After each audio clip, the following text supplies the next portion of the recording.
Hello friend, कैसे हैं आप? आई होप आप अच्छे होंगे और अच्छे तरीके से पढ़ाई कर रहे होंगे। आज हम लोग इस वीडियो के माध्यम से क्लास 10th के मैथ को देखेंगे। इसमें वीवीआई ऑब्जेक्टिव प्रश्न चैप चैप्टर 1 से लेके चैप्टर 5 तक के हम पढ़ेंगे, ठीक है। इसमें ऐसा प्रश्न आपको बताया जाएगा कि चैप्टर 1 से लेके चैप्टर 5 तक के अगर कोई भी प्रश्न पूछा जाएगा आपसे नहीं छूटेगा। तो इस हिसाब से आप बेहतर तरीके से देखिएगा। यदि एक बार आप पूरे वीडियो को देख लीजिएगा तो मेरे यकीन मानिए चैप्टर 1 से लेकर चैप्टर 5 तक में कोई भी ऑब्जेक्टिव आपसे नहीं छूटेगा। तो चलिए शुरू करते हैं। देखिए, पहला प्रश्न कुछ इस प्रकार से है। पूछा गया है कि पाई क्या है। तो पाई एक अपरिमेय संख्या है। क्या है? पाई एक अपरिमेय संख्या है, ठीक है। अब आगे देखते हैं। और यहीं से एक बात आप जानते चलिए कि पाई का मान जो होता है, पाई बराबर 22/7 होता है। कितना होता है? 22/7। या पाई का मान होता है 3.14। अगर पाई का मान दे दे तो वो परिमेय संख्या हो जाएगा, लेकिन पाई पूछे तो अपरिमेय संख्या रहेगा। याद रखना, एक छोटी सी बात है उसको बता देते हैं कि इंग्लिश का वर्ड अगर पूछ दे, समझ लीजिए इस तरीके से आप याद कर लीजिए, तो वो हमारा क्या हो जाएगा? अपरिमेय हो जाएगा, अपरिमेय संख्या हो जाएगा, ठीक है। अब आगे देखिए।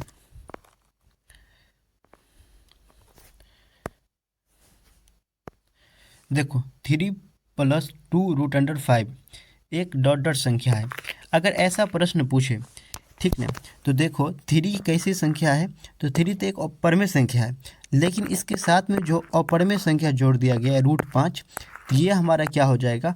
अपरिमेय संख्या हो जाएगा। परिमेय संख्या और अपरिमेय संख्या को जोड़ते हैं तो अपरिमेय संख्या रहता है। ये इस बात को याद रखिएगा।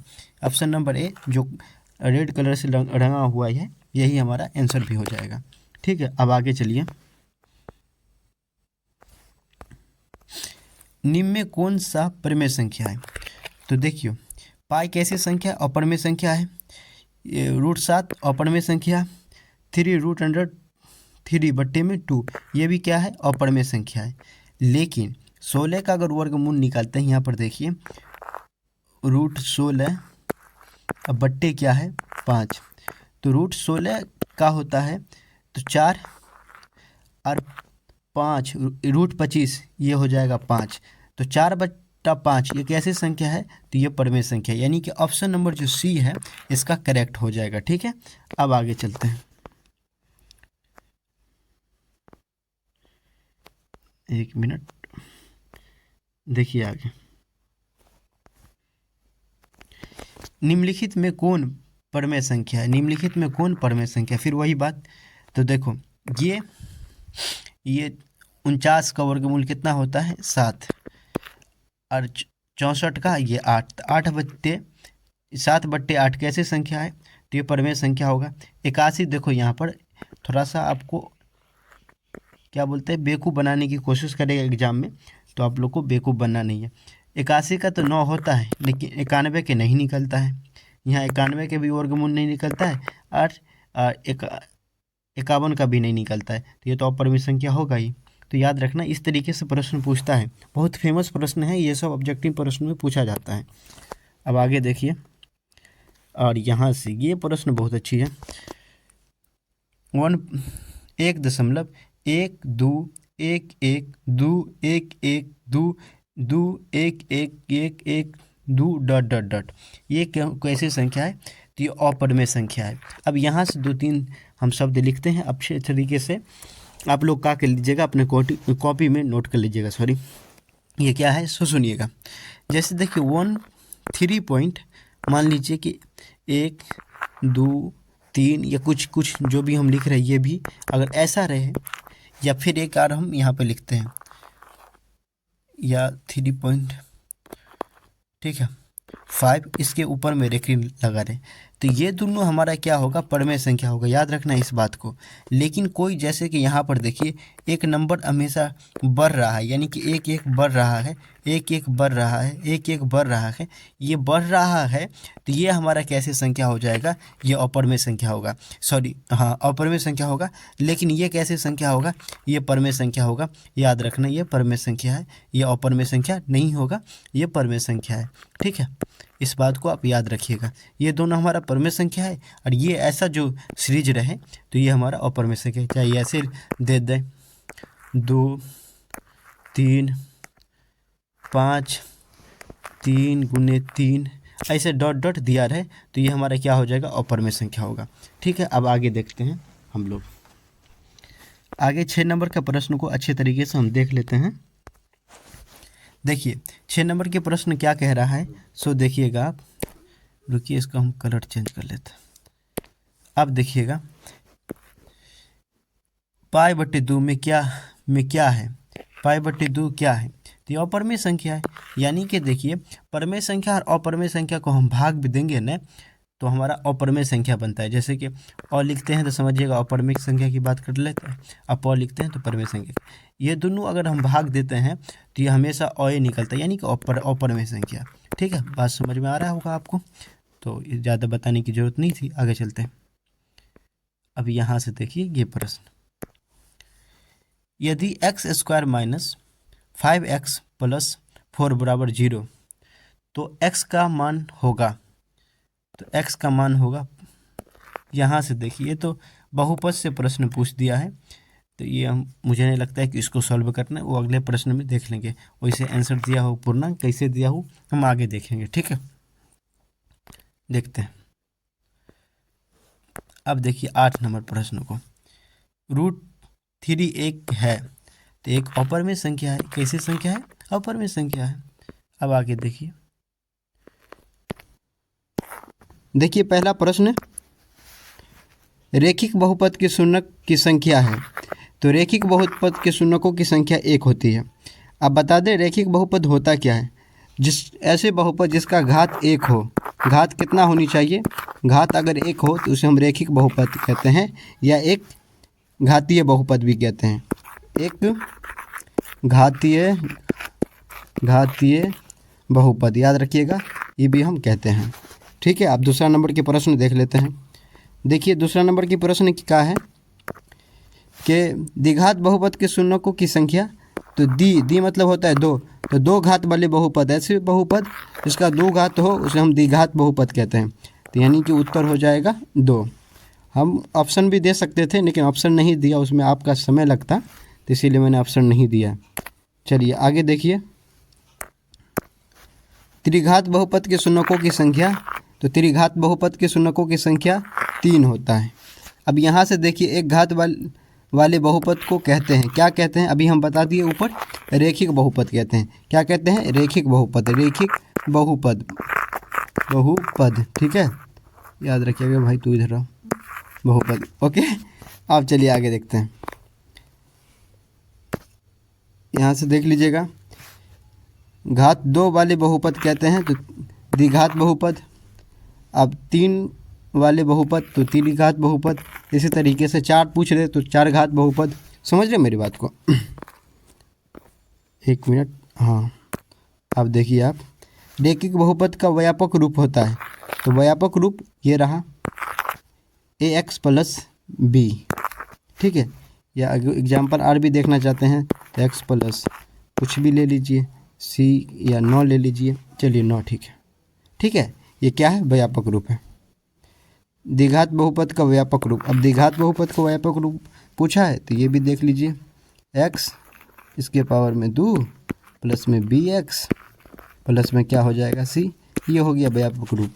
समझ रहे मेरी बात को? तो आगे चलते हैं। अब आगे देखिए, ये उत्तर दिए हुआ था,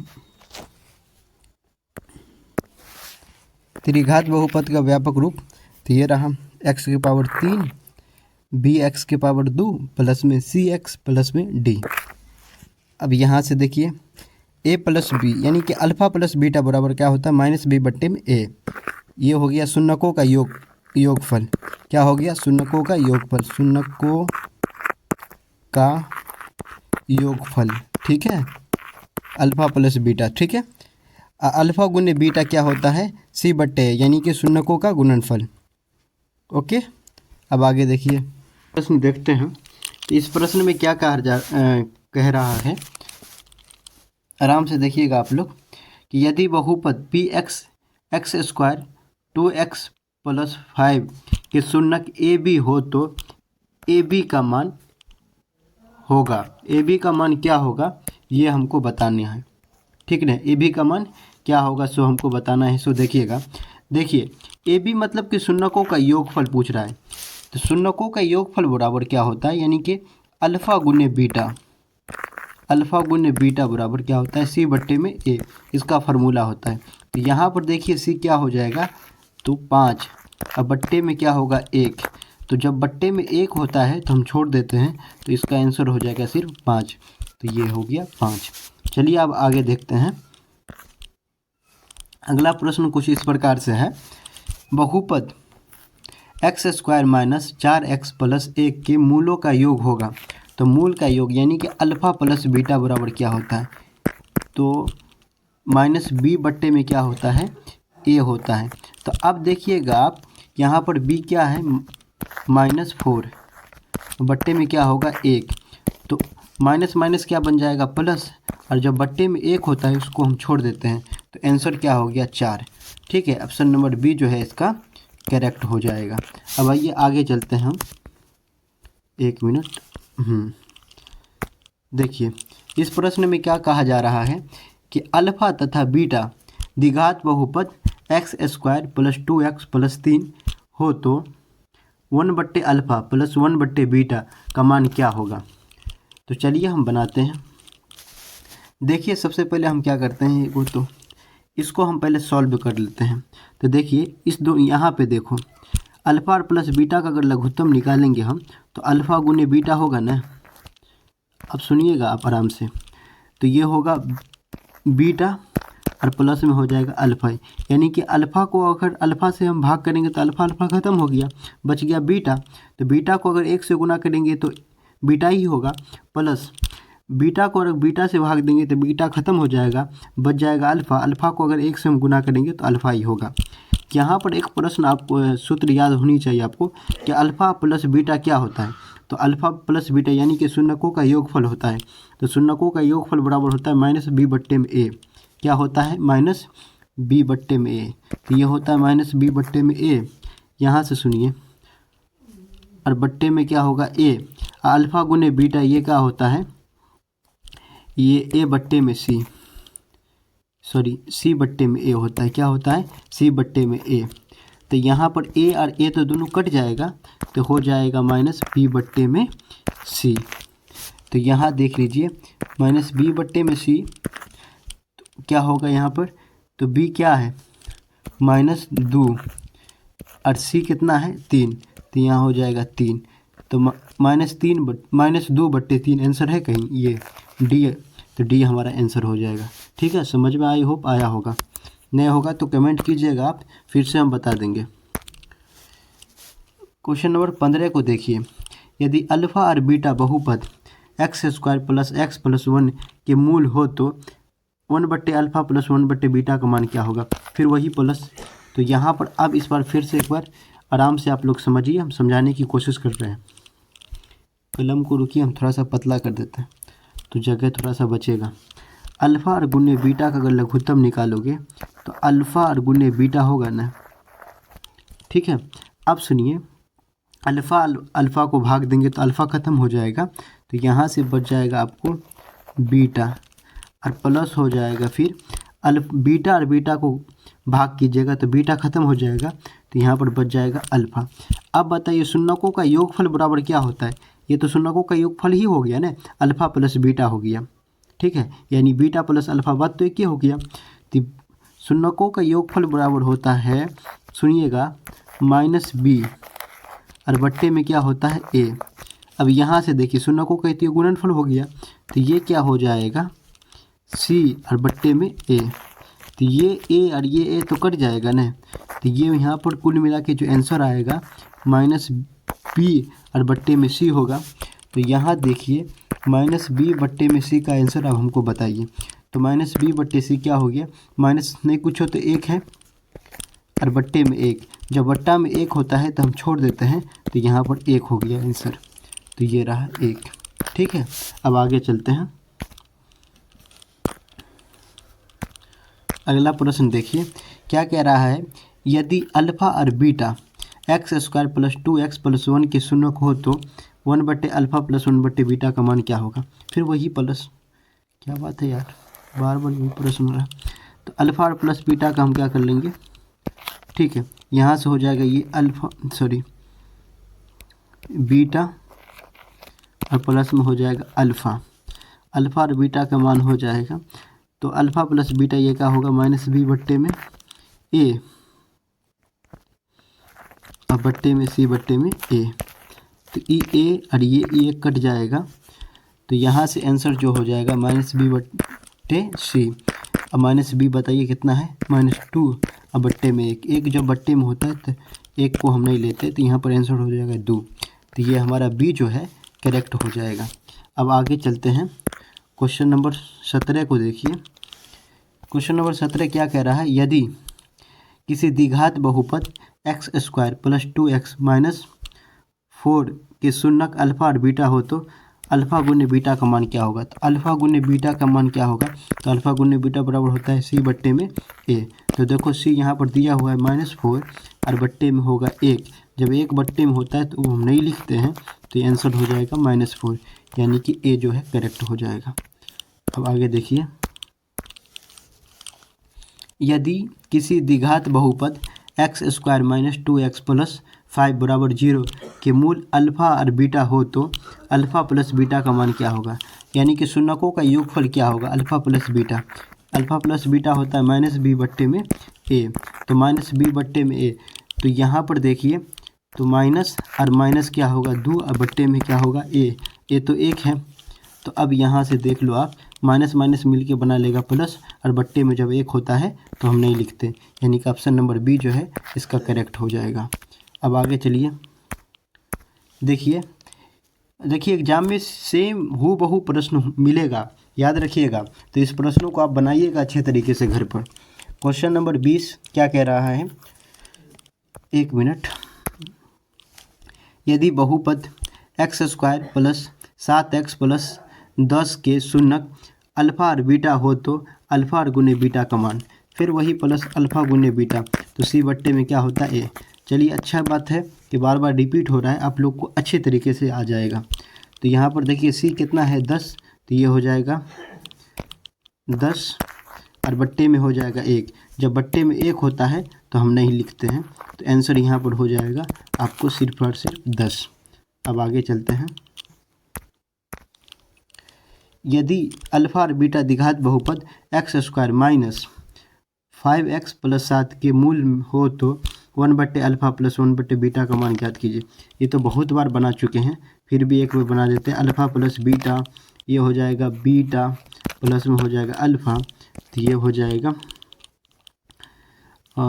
-b और बट्टे में a, फिर इसके बट्टे में a, फिर इसके बट्टे में c और बट्टे में a कट जाएगा, तो -b/c।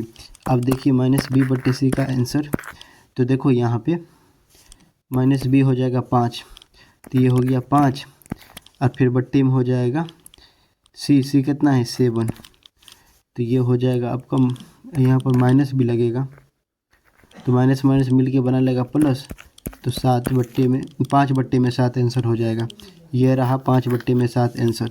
अब आगे देखिएगा आप लोग 21 नंबर के, इससे पहले भी हम प्रश्न बना चुके थे इस प्रकार का, इसीलिए हम जल्दी जल्दी बना दिए, आपको समझाए नहीं।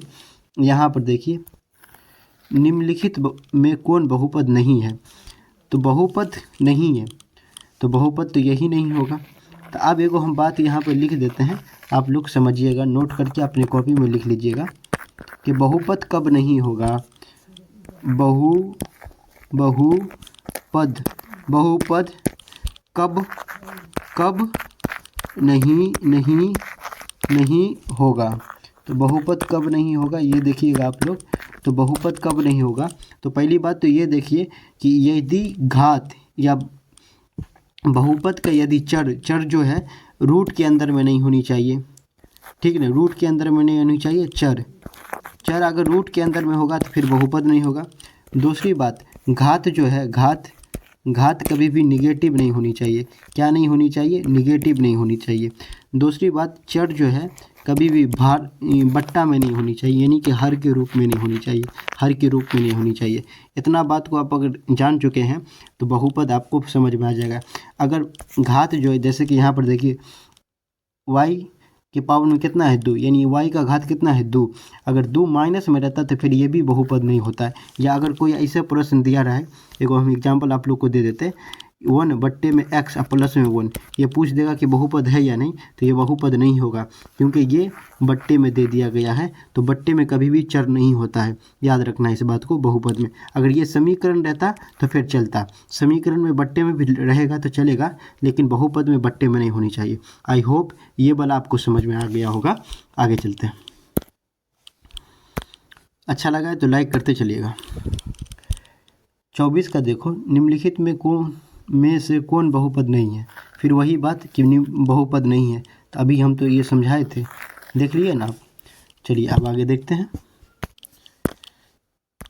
24, 25, निम्नलिखित में बहुपद नहीं है। निम्नलिखित में से कौन बहुपद नहीं है भैया, अब तो आराम से बता दीजिएगा आप लोग। आगे चलते हैं। 26 नंबर के प्रश्न देखिए, यदि बहुपद x square minus x plus 1 के शून्यक अल्फा और बीटा हो तो 1 बट्टे अल्फा प्लस 1 बट्टे बीटा का मान होगा। तो 1 बट्टे बीटा का मान क्या होगा देख लो।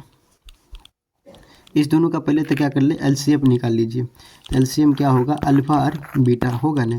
तो अल्फा को अल्फा से भाग कीजिएगा, तो अल्फा अल्फा ख़त्म हो जाएगा, बच जाएगा बीटा, और यहाँ पर बच जाएगा अल्फा।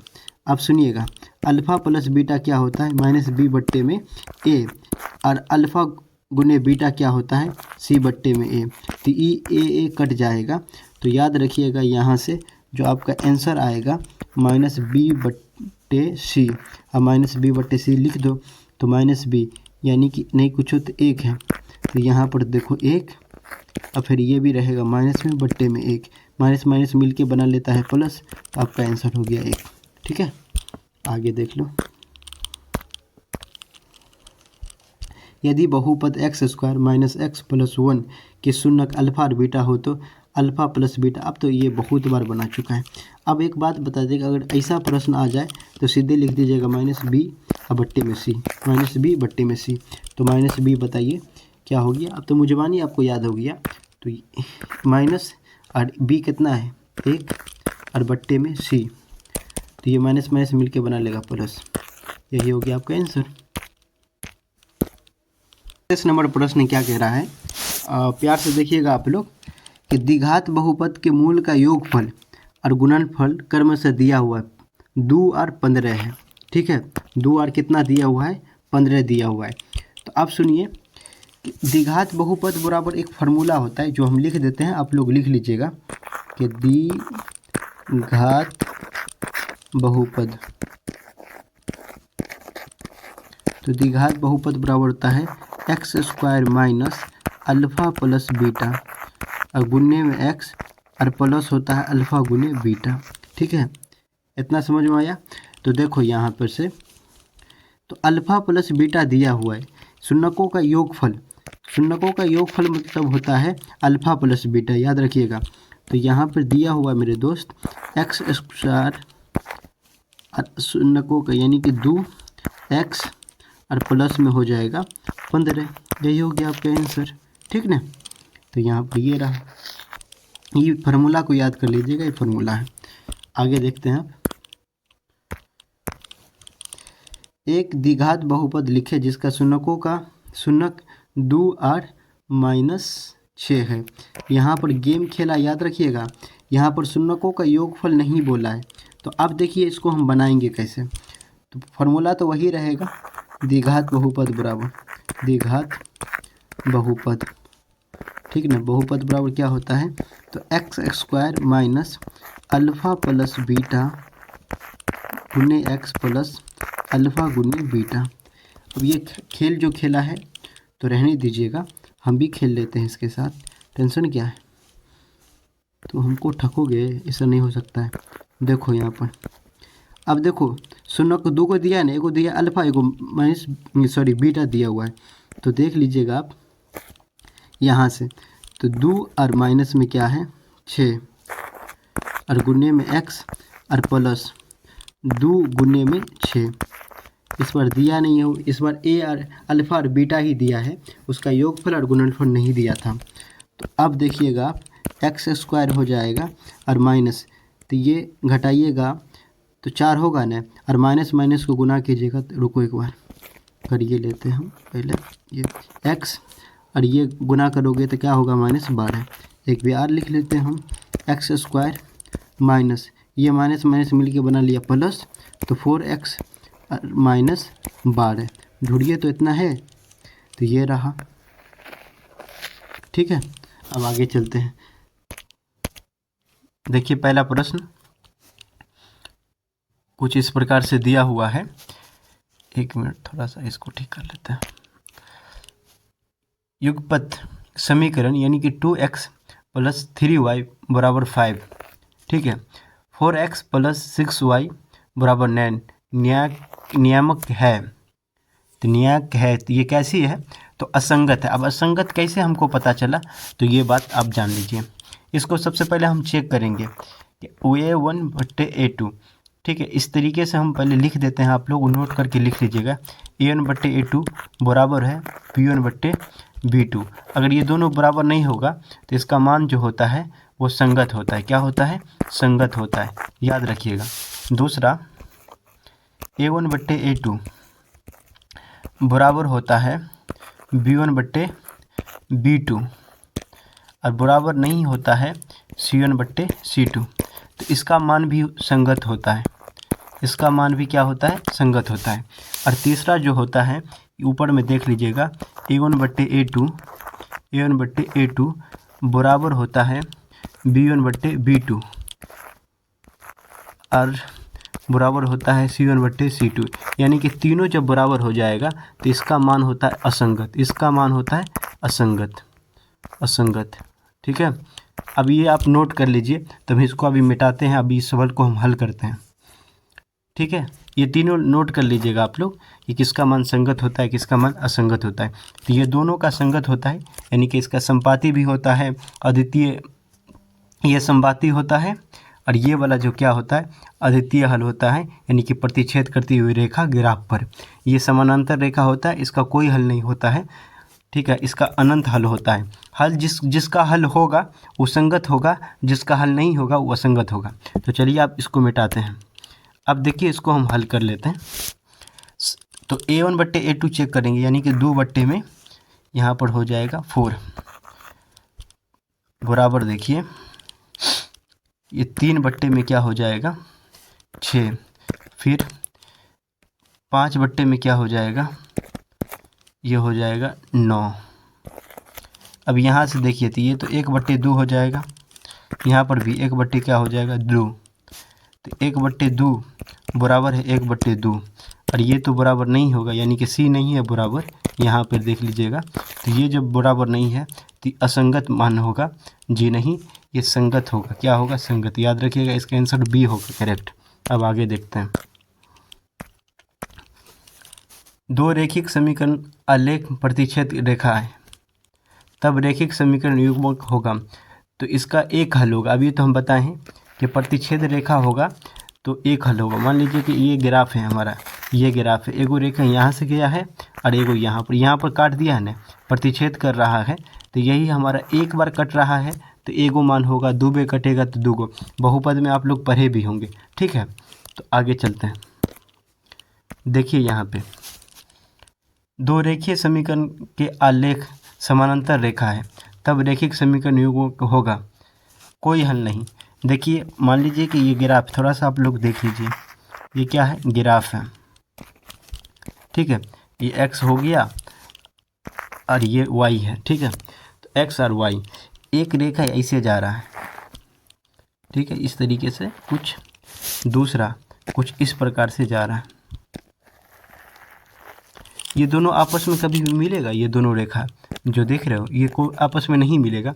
जब आपस में नहीं मिलेगा और इस दोनों को आपस में नहीं काटेगा तो इसका हल ही नहीं होगा। ठीक है, तो चलिए समानांतर रेखा याद रखिएगा, कोई हल नहीं होगा। तीसरा नंबर प्रश्न हो गया। अब चौथा देखिए, यदि देखिए समीकरण युग्मक देख रहे हैं 2x प्लस में 3y बराबर कितना है 5 बराबर 4x प्लस 6y बराबर कितना है 15 है। तो इस क्या होगा, समानांतर होगा या सदैव संपाती। तो इसको चेक कर लेंगे संपाती कहाँ पे होता है, अभी हमने लिखा दिया था नोट में, आप लोग देख भी लिए होंगे। तो देखिए सबसे पहले तो हम चेक करेंगे कि A1/A2 यानी कि A1/A2 सुनते रहिएगा। अब बराबर यदि हो जाएगा B1/B2, अब बराबर नहीं होगा C1/C2, तब ये संपाती होता है। ये जो सब क्या होता है, संपाती होता है। ये चेक करते हैं कि ऐसा होता है कि नहीं।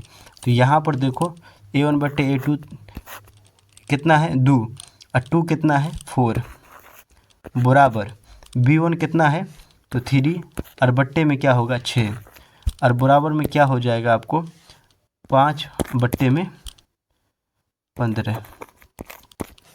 तो ये और ये कट जाएगा तो 1/2 और ये कट जाएगा तो 1/2 और ये कट जाएगा तो 1/3 हो जाएगा। तो यहाँ पर देखो 1/2 और 1/2 ये तो बराबर हो जाएगा और ये 1/3 बराबर होगा नहीं होगा। तो यानी कि A1/A2 बराबर था B1/B2 बराबर है और C1/C2 बराबर नहीं था। तो ये संपाती हो जाएगा, सदैव संपाती। ठीक है, ठीक है। अब आइए आगे देखते हैं। एक मिनट,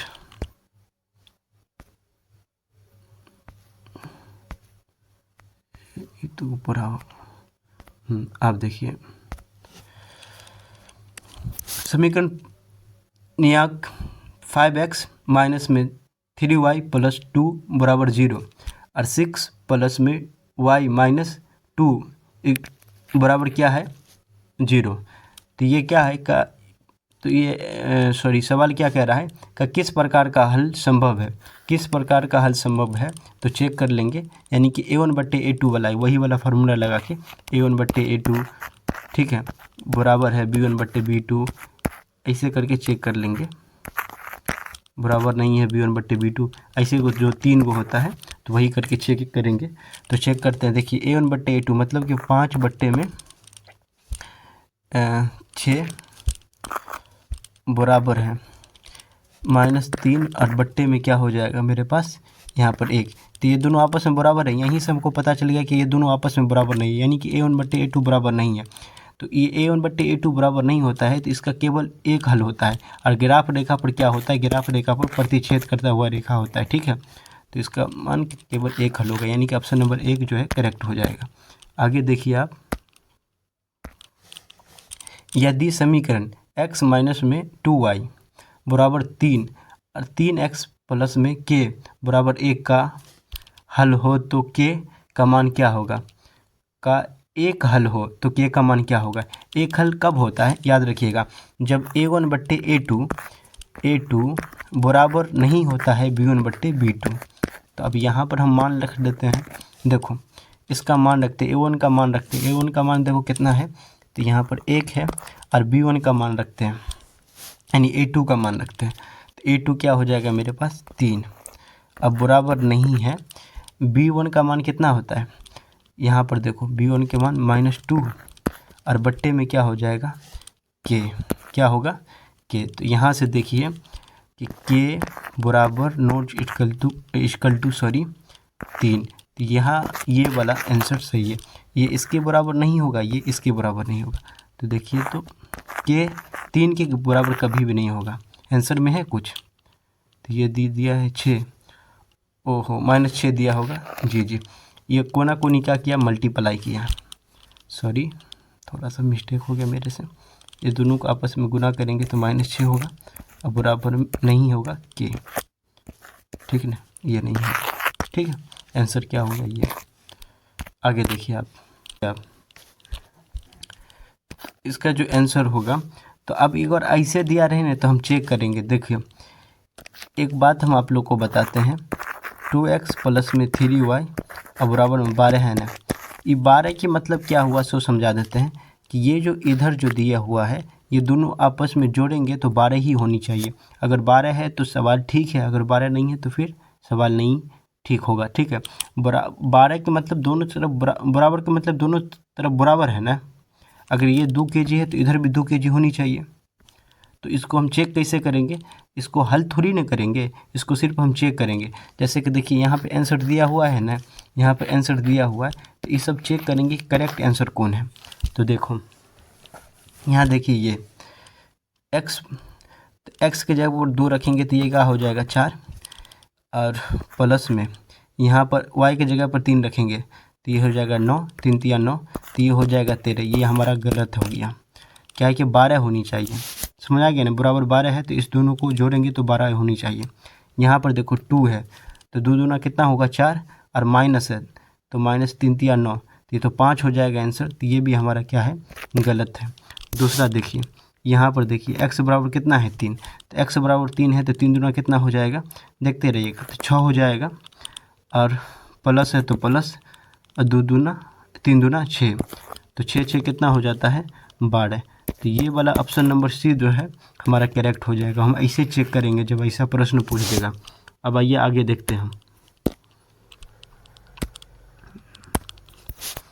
यदि समीकरण के एक्स माइनस में 5y बराबर 2, 6x प्लस 2y बराबर 7 के कोई हल न हो, तो अगर कोई हल नहीं होगा तो कोई हल कब नहीं होता है, जब a1/a2, सुनते रहिएगा आप, बराबर होता है b1/b2 और बराबर हो जाता है c1/c2।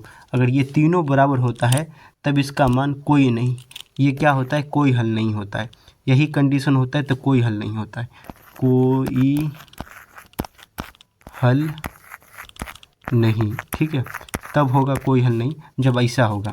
अब a1/a2 का मान बैठा दो, तो देखो k है, a1 कितना है k, और बट्टे में क्या हो जाएगा 6, अब बराबर हो जाएगा b1 कितना है, तो b1 -5, और बट्टे में क्या होगा b2 कितना है, b2 2 है। अब क्या करो, इस दोनों को आपस में गुना कर लो। अब आगे हम नहीं चलेंगे क्योंकि बराबर है, अगर के सी के जगह पर दिया रहता, ठीक ना, तो हम सी भी जाते। इतना से हमारा काम चल रहा है, तो आपस में हम क्या करेंगे, गुना कर लो। तो इसको कोना को नहीं गुना करते हैं, तो ये कट रहा है तो काट दीजिए, बराबर के सामने से बराबर के कटता है तो काट देते हैं, तो ये 3 हो जाएगा, तो ये हो गया के, इसको गुना कर देंगे तो -15 हो जाएगा, ठीक है, क्या हो जाएगा 15, तो -15 हमारा आंसर, यानी कि ये वाला। चलिए अब आगे चले, समझ में आए तो कमेंट कीजिएगा, हम फिर से बता देंगे।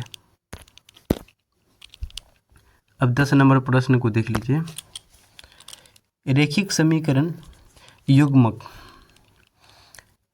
मतलब होता है जोड़ा, युग्म मतलब क्या होता है, याद रखिएगा, युग्म मतलब होता है जोड़ा।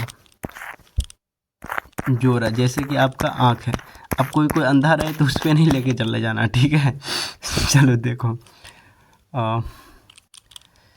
x² r तथा इतना बराबर है युग्मक x + 3y - 4 बराबर 0 तथा 2x माइनस में y -0 बराबर में 0 है। तो ये कैसा है, अविरोधी है, विरोधी है, आश्रित है, इनमें से कोई नहीं।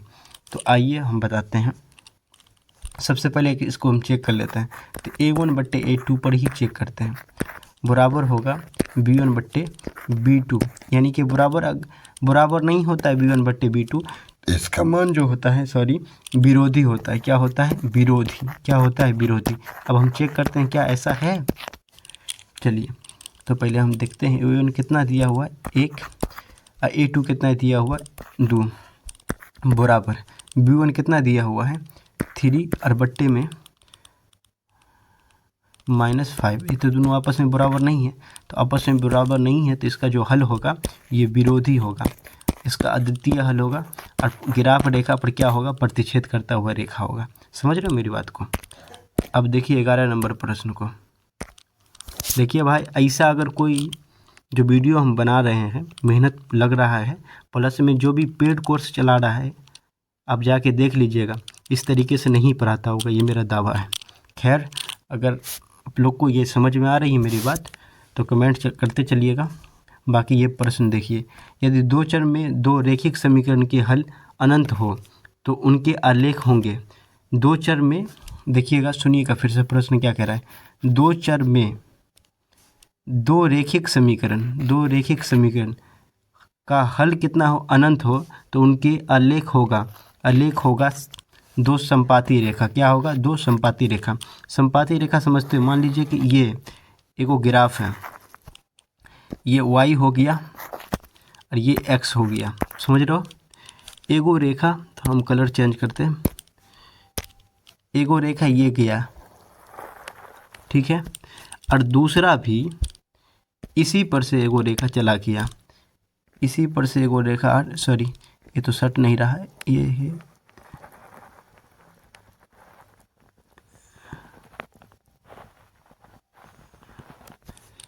ये जो एक के दूसरा पर सटा रहेगा, यानी कि एक दूसरा पर से चढ़ के चले जाएगा, इसे ही हम संपाती रेखा कहते हैं। ये क्या होगा? दो संपाती रेखा, एक दूसरे पर चढ़ा हुआ, समझ रहे मेरी बात को? उसे हम संपाती रेखा कहेंगे। चलिए अब आगे देखते हैं। इसका हल अनंत होता है।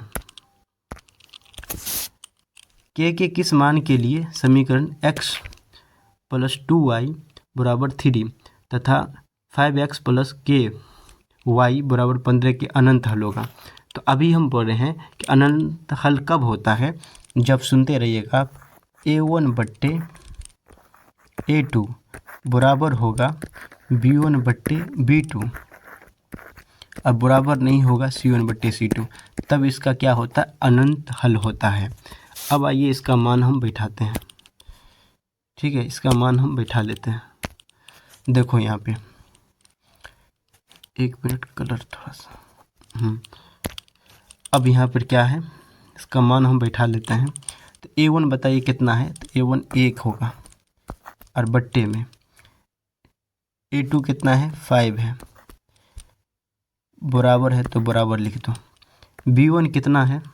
तो 2 है, बट्टे में k है। अब इससे आगे तो जाइए नहीं करो, क्योंकि k का मान ही पूछ रहा है, नहीं तो इतना दूर में k आ गया, अगर नहीं आता तो आगे चले जाते, ठीक है। अब कोना कोनी गुना कर लो, तो ये हो जाएगा k, ये हो जाएगा 5 दूना 10, तो यही हमारा आंसर हो जाएगा। सॉरी, अगर नहीं आता इतना पे आंसर तो हम आगे जाते, तो ये हमारा आंसर हो गया। के आ गया ना, अगर के नहीं आता, मान लीजिए कि यहाँ पे दिया रहता के, तो हम सी के पास भी जाते, समझ रहे हो मेरी बात को? तो चलिए आगे देखते हैं।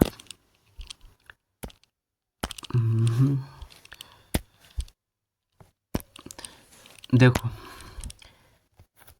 समीकरण 3x - y = 5 तथा 6x - 2y = k का कोई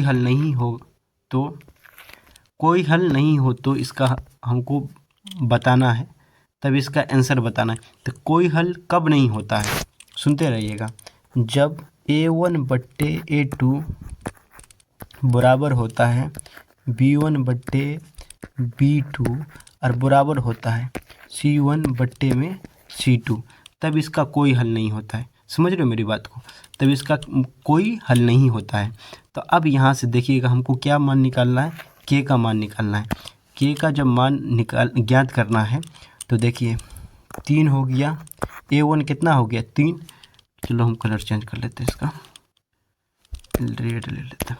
देखो यहाँ पर, और a2 कितना हो गया यहाँ पर से? 6 बराबर b1 कितना हो गया? तो -1 बट्टे में b2 कितना हो गया? -2 बराबर c1 कितना है? 5 और बट्टे में क्या है? c2 कितना है? k। अब देखो ये तीनों आपस में बराबर है, तो किसी दोगों को हम क्या कर लेते हैं? बराबर कर लेते हैं। किसी दोगों को क्या कर लेते हैं? बराबर। तो यहाँ पर इस दोनों को बराबर हम कर लेते हैं, तो ये माइनस माइनस तो कट जाएगा, तो 1 बट्टे क्या होगा? 2, अब बराबर होगा 5 बट्टे में k। अब इसको कोना कोनी गुना करो, क्रॉस मल्टीप्लाई, तो ये हो जाएगा k, और इसको 2 से गुना करोगे तो 5 दूना क्या होगा? 10, तो यही हमारा आंसर हो जाएगा। तो यहाँ पे देखो, आंसर का कोई हल नहीं होगा, सॉरी कोई हल नहीं है, तो इसको यहाँ पर 31 करो, कोई हल नहीं है, कोई हल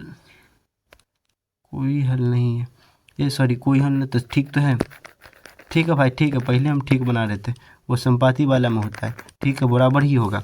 तो के बराबर क्या हो जाएगा हमारे पास? आंसर 10 हो जाएगा। के बराबर हमारे पास आंसर क्या हो जाएगा? के बराबर हो जाएगा हमारे पास 10 आंसर। समझ में आ गया ना।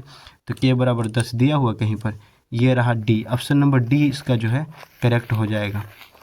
ऑप्शन नंबर डी इसका क्या होगा, करेक्ट। के बराबर 10 आंसर होगा, ये नहीं होगा आंसर। ठीक है, आगे देखते हैं। देखिएगा, के किस मान के लिए समीकरण x प्लस 2y बराबर 7, 2x प्लस ky बराबर 14 संपाती होगा।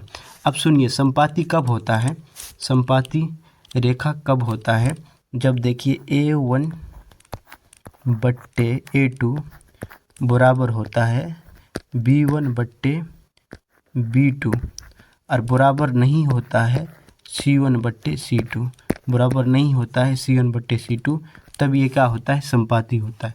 तब क्या हो जाता है, संपाती हो जाता है। तो आप सुनिएगा, आप प्रेम से सुनिएगा। तो A1 बट्टे A2, तो A1 बट्टे A2 की अगर हम बात करते हैं तो A1 बट्टे A2 क्या हो जाता है, यहाँ पर देख लो भाई। तो A1 बट्टे A2, तो A1 बट्टे A2 यानी कि 1 है, और कलर हम चेंज करते हैं, सुनिएगा, बट्टे 2 यानी कि 2 बराबर है B1 कितना हो जाएगा 2, और बट्टे में B2 कितना है के। अब तो बस हो गया, बराबर नहीं है। C1 कितना है, तो C1 14, और बट्टे में C2 कितना है, तो C1 हो गया 7 और C2 है 14। ठीक है, यहाँ से ठीक है। अब यहाँ पर देखो, ये दोनों बराबर है तो आपस में बराबर कर लीजिए। हमको के का मान ही चाहिए, तो 1 को अगर के से गुना करोगे तो 1 ही हो जाएगा, और 2 को 2 से गुना करोगे, क्रॉस मल्टीप्लाई यहाँ से, तो ये हो जाएगा 4। तो यही हमारा आंसर हो जाएगा, यानी कि 4 है। ठीक है, अब आगे चलते हैं। देखो यहाँ पे, जब दो चर वाले समीकरण का आलेख संपाती होता है तब उनके हल होंगे। तब उनके हल इनमें से कोई नहीं, यानी कि 1 हल, 2 हल, 3 हल, इनमें से कोई हल नहीं। तो वो तो जब संपाती रेखा होता है, संपाती होता है, तब तो अनेक हल होता है, याद रखिएगा। और अनेक हल, ठीक ना, अनेक हल होता है। ठीक है ना, जब संपाती रेखा होता है तो क्या होता है, अनेक हल। आगे चलते हैं, यानी कि A1 बट्टे A2 बराबर हो जाता है B1 बट्टे B2। ठीक ना, अब बराबर नहीं होता है C1 बट्टे C2, यही ना होता है संपाती। आगे देखिए, विरोधी समीकरण युग्मक के कितने हल होंगे। तो जो विरोधी हल होते हैं तो उसका एक ही होता है। विरोधी कब होगा, जब A1 बट्टे A2 बराबर नहीं होगा B1 बट्टे B2, तो इसका तो एक ही गो हल ना होता है। और ये ग्राफ रेखा पर क्या होता है, प्रतिच्छेद रेखा, प्रतिच्छेद रेखा। ठीक ना, ग्राफ रेखा पर प्रतिच्छेद रेखा होता है। अब आगे चलते हैं, देखो इधर 18, यदि रेखिक समीकरण युग्मक असंगत है तो उसके निरूपित करने वाले रेखा होते हैं। असंगत कब होगा, जब समीकरण का हल नहीं होगा, तो ये समानांतर होगा, सदैव क्या होगा, समानांतर। ये समानांतर रेखा होगा, समझ रहे हो, समानांतर रेखा, ये आंसर ये होगा। यानी कि A1 बट्टे A2, सुनते रहिएगा, बराबर होगा B1 बट्टे B2 और बराबर होगा C1 बट्टे C2, यानी कि तीनों बराबर हो जाएगा। तो हमारा क्या हो जाएगा, असंगत मान होगा और इसका कोई हल नहीं होगा। समझ रहे हो, इसका कोई हल नहीं, कोई हल नहीं, कोई हल नहीं। ठीक है, अब आगे चलते हैं। देखिए आप 19 का 2x प्लस 3y बराबर 11 और 2x माइनस 4y बराबर माइनस 12 के हल हैं। तो हल हैं, तो अब चेक कर लीजिए हल क्या होगा। इससे पहले एगो प्रश्न ऐसा था, हमने उसमें बताया था कि चेक कैसे करेंगे। तो इसको हम चेक करने के लिए इसका समीकरण को हल थोड़ी नहीं करेंगे, इसी में से जो दिया रहेगा वही हमारा हल होगा। मान लीजिए कि ये देखिए 2x है और प्लस में कितना है 3y है और बराबर में कितना है 11 है। तो इसमें इसका जो आंसर होगा ना, तो इधर जो हम जोड़ेंगे तो 11 ही होनी चाहिए। अगर 11 हो जाएगा तो हमारा आंसर वो सही होगा। एक बार चेक कर लेते हैं, वैसे आंसर इसका डी होगा। तो हम चेक कर लेते हैं, एक को चेक करके बताते हैं, फिर डी तो आंसर ही है।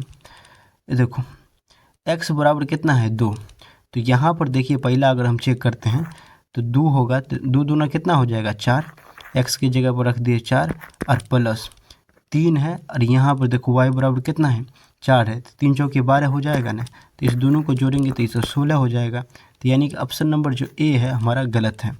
अब आगे देखते हैं दूसरा डी। अब डी नंबर के देखते हैं तो देखिए x बराबर कितना है 2, तो 2 तो -4 है, हो जाएगा ना, यहाँ पर माइनस दिया हुआ है, और प्लस है तो प्लस लिख दीजिए। x का मान यहाँ पर देखिए y का मान कितना दिया हुआ है 5, तो 3 पंचे कितना हो जाएगा 15। अब इसको घटा लीजिएगा तो ये कितना हो जाएगा आंसर 11। तो ये दोनों बराबर हो गया 11, तो यही हमारा आंसर होगा। याद रखिएगा जब एग्ज़ाम में आपसे प्रश्न पूछ देगा इस तरीके से एग्ज़ाम में, ठीक ना, एग्ज़ाम में अगर ऐसे प्रश्न पूछेगा ना तो आप इस तरह के चेक कर लीजिएगा, समीकरण को हल नहीं कीजिएगा। चेक करना आ गया ना, तो आगे देखिए आप। देखिए सबसे पहली बात कि द्विघात समीकरण, तो द्विघात समीकरण कहते किसे हैं, ये सब तो अभी हम थ्योरी पार्ट में पढ़ चुके हैं। यहाँ पे सिर्फ हम क्वेश्चन का डिस्कशन करेंगे। तो निम्न में कौन सा द्विघात समीकरण है, निम्न में कौन सा द्विघात समीकरण है। तो ये प्रश्न को पढ़ने से पहले कुछ बात है ऐसी जो आपको जानना बहुत ज़रूरी है। देखिए घात समझते हैं आप, जिसे हम पावर कहते हैं। मान लीजिए ये, तो ये हमारा क्या हो गया घात, द्विघात समीकरण, ठीक है। ये क्या हो गया घात, घात 2 होनी चाहिए, ये सब समझ में आ गया।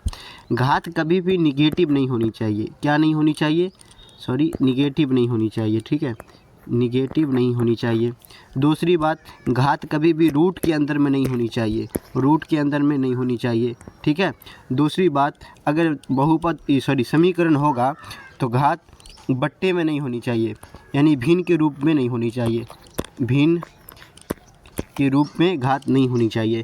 ये बात आपको समझ में आ गया। तो अब इसको देखते हैं ये प्रश्न को। देखिए प्रश्न क्या कह रहा है, निम्न में से कौन सा द्विघात समीकरण है। तो द्विघात समीकरण है, यहाँ पर देखिए तो x के पावर में कितना है 3 है, ये तो पहले नहीं होगा, क्योंकि यहाँ पर देखो अगर ये इसको सॉल्व भी कीजिएगा तो यहाँ पे 2 है और यहाँ पर 3 है, कभी भी बराबर नहीं होगा, यानी कि द्विघात समीकरण नहीं होगा। तो ऑप्शन नंबर ए नहीं होगा। दूसरा देखिए ऑप्शन नंबर बी की हम बात करते हैं। तो अभी बताएं, अगर घात अंदर में हो या चर्बी रूट के अंदर में हो, चर्बी रूट के अंदर में हो तो भी समीकरण नहीं होगा, ठीक है। तो ऑप्शन नंबर बी जो है ये भी नहीं होगा। अब आइए ऑप्शन नंबर सी को देखते हैं। और देखिए अभी हमने आपको कहा है कि बट्टे में नहीं होनी चाहिए, जो चर है वह बट्टा में नहीं होनी चाहिए, लेकिन यहाँ पे चर जो है बट्टा में है, तो ये भी हमारा समीकरण नहीं होगा, यानी कि ऑप्शन नंबर डी भी हमारा नहीं है। और ऑप्शन नंबर आप 2 को देखिएगा तो यही हमारा द्विघात समीकरण है। अब इसको अगर सॉल्व भी कीजिएगा तो देखिए ये 9 हो जाएगा, प्लस में x² हो जाएगा और माइनस में 6x प्लस में 4 हो जाएगा। अगर इसको इधर लाइएगा तो इस घट जाएगा, तो फिर 2x ही होगा, मतलब हम बता दें तो कुछ इस प्रकार से होगा। अगर इसको पूरे को सॉल्व कीजिएगा तो 2 और इधर ये आ गया तो माइनस में प्लस 6 और ये रहा आपका 9, 4 13 मतलब 11, ऐसे कुछ रहेगा। तो ये हमारा द्विघात समीकरण है। समझ में आ गया ना। अब आगे चलते हैं। देखिए दूसरी नंबर प्रश्न क्या कह रहा है कि निम्न में से कौन द्विघात समीकरण नहीं है, निम्न में से कौन द्विघात समीकरण नहीं है। तो देखिए ये भी हमारा द्विघात समीकरण है और ये भी हमारा द्विघात समीकरण है, यानी कि x पावर 2 ये तो पहले दिख रहा है, तो ये द्विघात समीकरण है। और यहाँ पर देखिए x पावर 2 ये भी द्विघात समीकरण है। और इसको देखिए ये जो x है, जो चर है, चर याद रखें कि बट्टे में नहीं होनी चाहिए, यानी कि हर नहीं होनी चाहिए, हर नहीं होनी चाहिए। चर जो है हर नहीं होनी चाहिए, अगर हर होगा तो फिर वह द्विघात बहुपद या द्विघात समीकरण नहीं होगा, याद रखिएगा। चलिए अब आगे देखते हैं। ऑप्शन नंबर निम्न में से कौन सा द्विघात समीकरण नहीं है, निम्न में से कौन सा द्विघात समीकरण नहीं है। अब तो ये प्रश्न आप पहले बता दीजिएगा, ये भी द्विघात समीकरण है, ये भी द्विघात समीकरण है। अब पूछिएगा ये कैसे है, तो देखिए x के पावर में कितना है 3, यानी कि यहाँ पर देखिए ऑप्शन नंबर 2 को अगर हम देखना चाहते हैं यानी बी वाला, तो देखिए x के पावर कितना है 3, इसको आप सॉल्व कीजिएगा तो x के पावर में 3 आएगा ना, इधर भी 3 है तो x के पावर 3 है, x के पावर 3 कट जाएगा। समझ रहे मेरी बात को। तो ये भी हमारा बहुपद होगा, तब तो x के पावर 2 ये बच जाएगा ना। यहाँ पर देखिए इसको भी सॉल्व कीजिएगा तो एक्स पावर होगा, मान लीजिए अगर हम कहते हैं तो एक्स स्क्वायर होगा प्लस में ये 3 तिया 9 प्लस 6x बराबर में 3x स्क्वायर माइनस 5। अब इसको लेके आ जाइए, घट जाएगा फिर भी होगा। यहाँ पर देखिए ऑप्शन नंबर डी की बात हम करते हैं, 1 मिनट।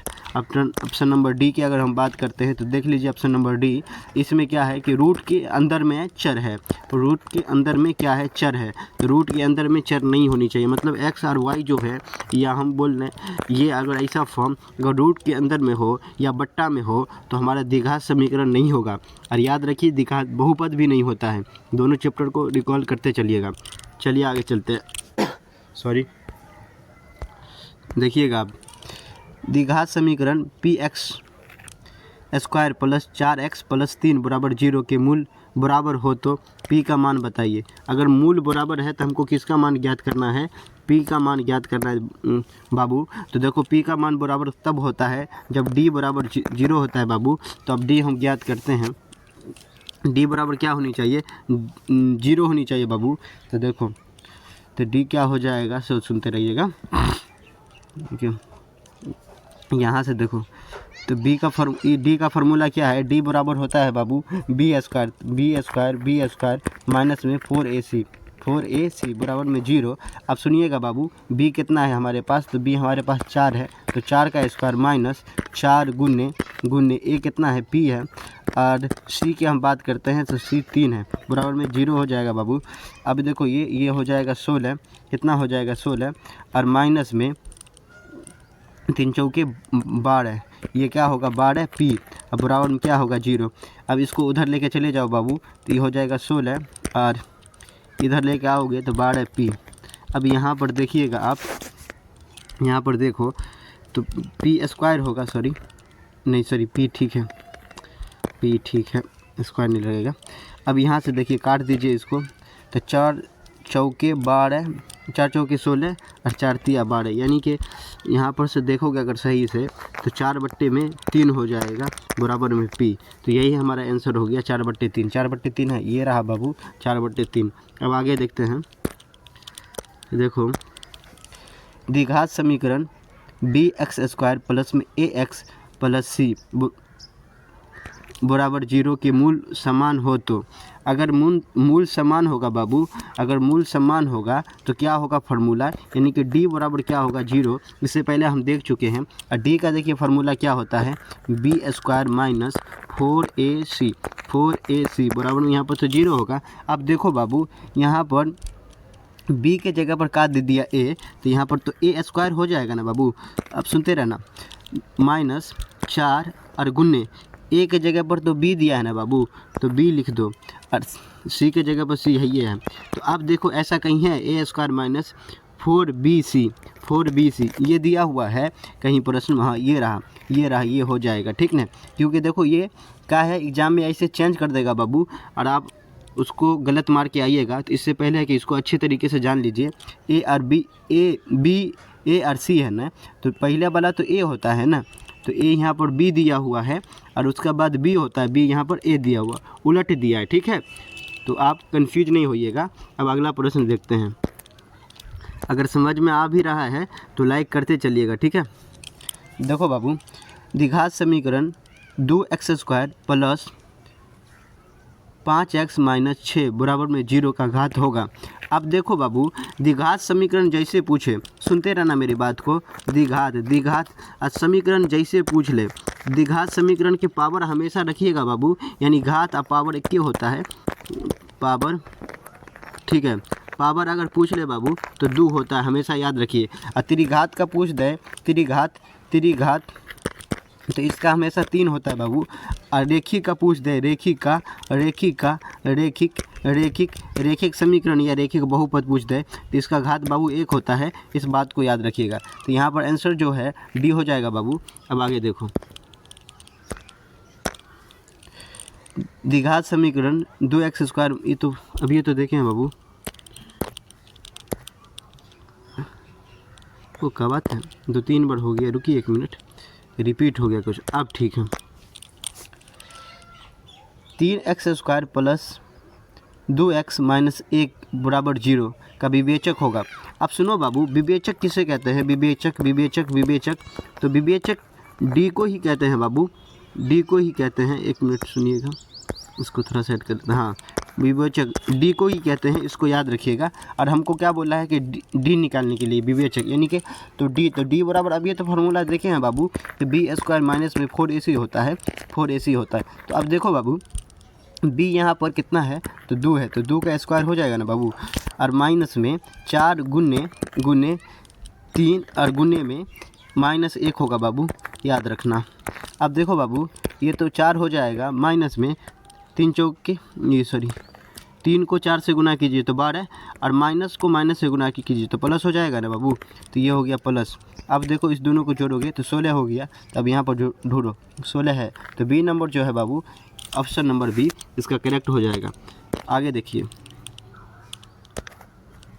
देखो बाबू, वीडियो थोड़ा सा अगर लंबा भी रहे ना तो इसको देख लिया करो। अगर देख लोगे ना तो मेरे यकीन मानिए आपका जो चौथा नंबर जो चैप्टर है द्विघात समीकरण, उससे आपका प्रश्न ऑब्जेक्टिव नहीं छूटेगा बाबू। द्विघात समीकरण 2x² माइनस 4x प्लस 3 बराबर क्या है? 0 का विवेचक ज्ञात करना।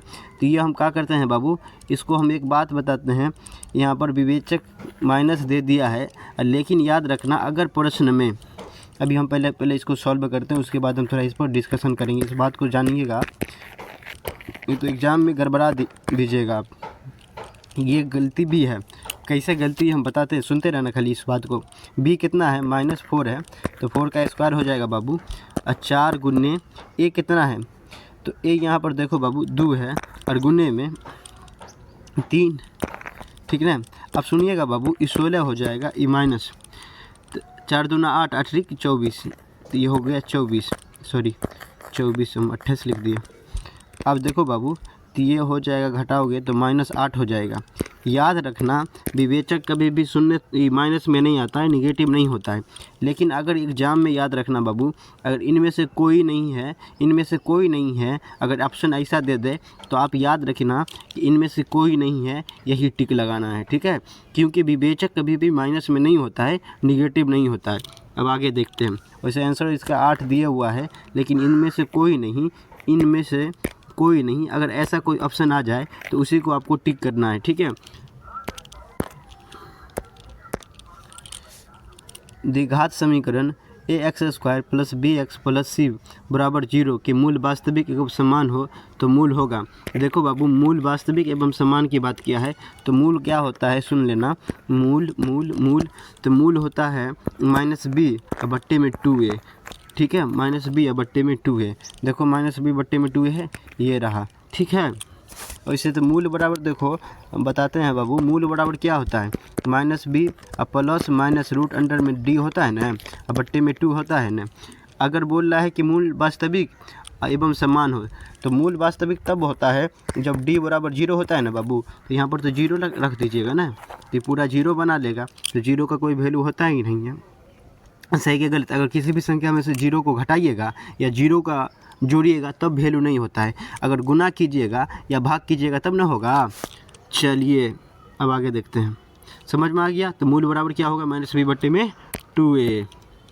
अब सुनो, द्विघात समीकरण के विवेचक का मान 0 से बड़ा होने पर दोनों मूल होंगे। अगर 0 से बड़ा है, याद रखना ये क्या प्रश्न कह रहा है कि 0 से बड़ा हो, यानी कि 0 से क्या है? d यहाँ पर बड़ा है, d जो है 0 से बड़ा है। अगर d 0 से बड़ा होगा तब शून्यकों का मान जो होगा वो वास्तविक तो होगा, लेकिन उसका मान भिन्न होगा। जैसे कि ऑप्शन नंबर ए जो है इसका करेक्ट हो जाएगा। सॉरी, एक मिनट। अब देखो अगला प्रश्न बाबू, देखो बाबू, द्विघात समीकरण x² प्लस x माइनस में 1 बराबर में 0 के मूल की प्रकृति होगी।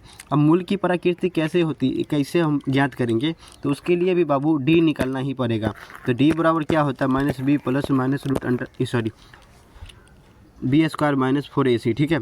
अब b देखो बाबू, यहाँ पर तो 1 है, तो 1 स्क्वायर हो जाएगा, माइनस में 4 और गुने में क्या हो जाएगा बाबू, गुने में 1 और गुने में -1। ठीक है, अब सुनो बाबू, तो ये तो 1 हो जाएगा और प्लस में 4 हो जाएगा तो बराबर 5 हो जाएगा। तो ये देखो d जो है 0 से बड़ा है, तो जब 0 से बड़ा होता है तो मूल का अस्तित्व होता है, यानी कि वास्तविक एवं असमान होता है, वास्तविक एवं असमान होता है, यानी कि ऑप्शन नंबर बी जो है इसका करेक्ट हो जाएगा बाबू। अगर यहाँ पर माइनस हो जाता तो मूल का अस्तित्व नहीं होता, यानी कि ऑप्शन नंबर जो सी है ये करेक्ट हो जाता है, यानी कि डी अगर 0 से छोटा होता है तब। ठीक है, इस सबको भी याद रखते चलिएगा। देखो बाबू, के किस मान के लिए द्विघात समीकरण 9x² प्लस में 3kx प्लस 4 बराबर 0 के मूल समान है? किस मान के लिए मूल समान है? तो देखिए मूल समान की अगर जैसे ही बात करें तो d बराबर क्या हो जाएगा, d बराबर क्या हो जाएगा, 0 हो जाएगा। अब d का मान निकालिए, तो d का मान यानी कि b बराबर 4ac बराबर में 0 हो जाएगा। अब सुनते रहिएगा आप, b यहाँ पर देखिए 3k है, तो 3k का स्क्वायर हो जाएगा माइनस में 4 गुने a कितना है तो 9 और गुने में c कितना है तो 4। अब देखो बाबू, यहाँ पर होगा 9 और k स्क्वायर हो जाएगा माइनस में, इसको अगर आप गुना कीजिएगा बाबू तो ये हो जाएगा बराबर में 0 लिखते चलिएगा, तो गुना करके चेक करो, 9 चौके 36 और 36 चौके, तो सुनिएगा 36 को अगर हम 4 से गुना करें तो जैसा कि 24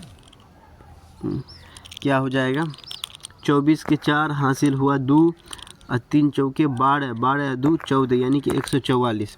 तो देखो बाबू, अगर इसको आप 144 हो गया बाबू, 144। ठीक है, बराबर में हो जाएगा 0। अब सुनते रहिएगा, थोड़ा सा हम जग को कहीं पर बचाते हैं, लीजिए ये यहाँ पर देख लीजिएगा। चलिए हम कलम का कलर भी चेंज कर देते ताकि आपको अच्छे से दिखाई दे। अब यहाँ पर देखो बाबू, 144 को उधर लेके चले जाइए, तो 9 के बराबर 144 क्या हो जाएगा 144। अब देखो 9 को के स्क्वायर रहेगा, याद रखिएगा स्क्वायर रहेगा ही, तो 144 और बट्टे में क्या हो जाएगा 9। अब देखो अगर के उधर लेके चले जाओगे तो रूट अंडर क्या हो जाएगा बाबू, रूट अंडर हो जाएगा 144 और बट्टे में 9 प्लस माइनस। अब देखो 144 का वर्गमूल निकालिएगा तो कितना हो जाएगा 12 और 9 का निकालिएगा तो कितना हो जाएगा 3, तो 9 और 3 से इसको काट दीजिएगा तो 4 हो जाएगा, 3 चौके 12। तो आपका आंसर जो है यहाँ पर 4 हो गया, प्लस माइनस 4। ये रहा ऑप्शन नंबर बी आपका करेक्ट हो जाएगा। ठीक है, थोड़ा सा मैनेज कीजिएगा, खचपटा रहा है। देखिए अभी लिखने की हम प्रैक्टिस कर रहे हैं इस पर, ठीक ना। तो आगे चलते हैं। देखो बाबू, के किस मान के लिए समीकरण kx² प्लस में 4x प्लस 1 बराबर 0 के मूल वास्तविक और समान होगा? तो के किस मान के लिए तो मूल वास्तविक और समान होता है जब d बराबर 0 हो, जब d बराबर क्या हो 0 हो। तो आइए अब यहाँ पर से हम निकाल लेते हैं। देखो यहाँ पर हो जाएगा बाबू आपका b² यानी कि 4 का स्क्वायर माइनस में 4 गुने में k और गुने 1 हो जाएगा बाबू। अब सुनते रहना, बराबर में क्या होगा 0। अब देखो बाबू, ये हो जाएगा 16 और माइनस में 4k बराबर में 0, 16 और इसको उधर लेके चले जाओ बाबू तो के हो जाएगा, ये कट जाएगा। एग्ज़ाम में आप इतना नहीं बनाइएगा क्योंकि हम आपको समझा रहे हैं, इसीलिए हम इसे बना रहे हैं, ठीक ना। हो गया 4, तो x बराबर के बराबर क्या हो जाएगा बाबू 4 हो जाएगा। तो ये रहा ऑप्शन नंबर सी जो है इसका करेक्ट हो जाएगा। आगे देखते हैं बाबू। देखो बाबू, निम्नांकित समुच्चयों में किसमें द्विघात समीकरण x² माइनस 5 बराबर 0 के मूल होंगे? तो आप बताते हैं बाबू, पहले इसको तो मूल्य निकाल लेते हैं। तो ये बराबर 0 हो जाएगा ना, तो देखो x² बराबर में ये माइनस उधर चलेगा तो प्लस हो जाएगा, तो ये हो जाएगा प्लस माइनस रूट अंडर में 5, इसका मूल हो जाएगा। अब देखो मूल क्या है, ठीक ना। मूल तो रूट अंडर 5 कैसी संख्या है, रूट अंडर 5 कैसी संख्या है, तो एक अपरिमेय संख्या है ना।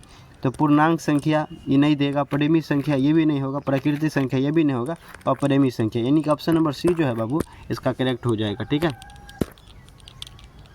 देखो 17 नंबर का प्रश्न, यदि द्विघात समीकरण x square minus P x plus 4 बराबर 0 की मूल बराबर ही है तो पी होगा, तो पी क्या होगा? मूल अगर बराबर है तो पी क्या होगा?